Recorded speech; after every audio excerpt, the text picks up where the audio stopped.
আপোনালোক নিজে president বনাবো, member বনাবো, নিজেই বনাবো, তাৰ পিছত কমপ্লেইন কৰি দেখি সিস্টেম পাতিব লাগিব। স্কুলৰ প্ৰেসিডেন্ট হতে 50,000 1 লাখ টকা খৰচ হয়, কি ভাল আশা কৰিব? একো ভাল আশা কৰিব নোৱাৰে। যিজন প্ৰেসিডেন্ট হ'ল এই প্ৰেসিডেন্টে আপোনালোকৰ ল'ৰা ছোৱালীৰ কাৰণে ভাল কৰিব নে? তেওঁতো টকা মাৰি খাব না। 50,000 টকা খৰচ কৰিছে, তেওঁৰ লক্ষ্যই বেয়া। 2 লাখ টকা উঠাব। উজনি অসমত স্কুলৰ প্ৰেসিডেন্ট মানুহে হ'ব নোখোজে, খালি উজনিত নহয়, আমাৰ হিন্দু এলেকাত মানুহে প্ৰেসিডেন্ট হ'ব নোখোজে। ৰাইজে গৈ ধৰে, ভাই তুমি প্ৰেসিডেন্ট হোৱা, নাই মোৰ বহুত কাম আছে, মই হ'ব নোৱাৰি। আৰু আমাৰ ইয়াত 50,000 টকা খৰচ কৰে, গুৰিতে দুৰ্নীতি। যেতিয়ালৈ আপোনালোকে ইলেকশন কৰি প্রেসিডেন্ট বনাব, স্কুল ভাল নচলে, স্কুল ভাল নচলে। আপোনালোকে সিদ্ধান্ত ল'ব লাগে, নহ'ব ইলেকশন নহয়, আমাৰ কোনে ভালকে স্কুলটো চালনা কৰিব তেওঁ কামিব। বুজি পাইছে নে কথাটো? গুৰিতে নষ্ট। সমবায়ৰ ইলেকশন খেলোতে চবে পইচা খাই ভোট দিব, তাৰ পিছত কিমান ভাল আশা কৰিব?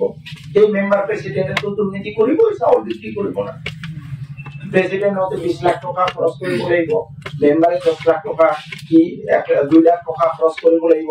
তেওঁলোক কি কৰে? ভাল কৰিব নে? আপোনালোকৰ সমবায় বিক্ৰী কৰি থাকক, আপোনালোকে সাৱধান হ'ব লাগিব।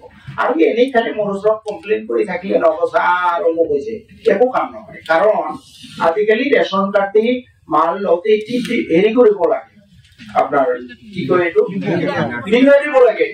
আপুনি 1 কিলো কম পাইছে, কিন্তু আপুনি যদি ফিংগাৰ দি দিলে 5 কিলো উঠি গ'ল,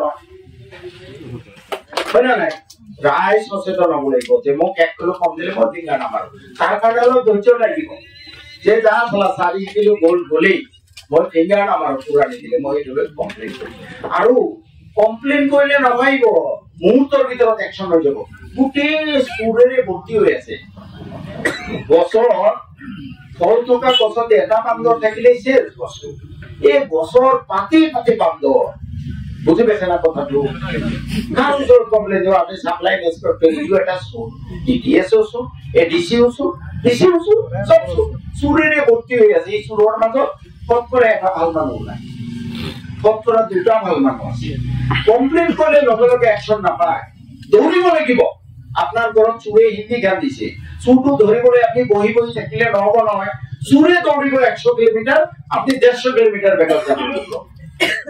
আধা দূৰ যাই যদি চুৰ ধৰিবলৈ ইমান কষ্ট কৰিছে নহব, এবেলেও নোৱাৰিব।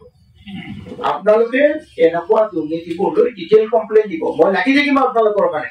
কিমান দূৰ সাকসেস হ'ব পাৰো নোৱাৰো সেইটো বেলেগ কথা, কিন্তু কিছুমান কাম হয়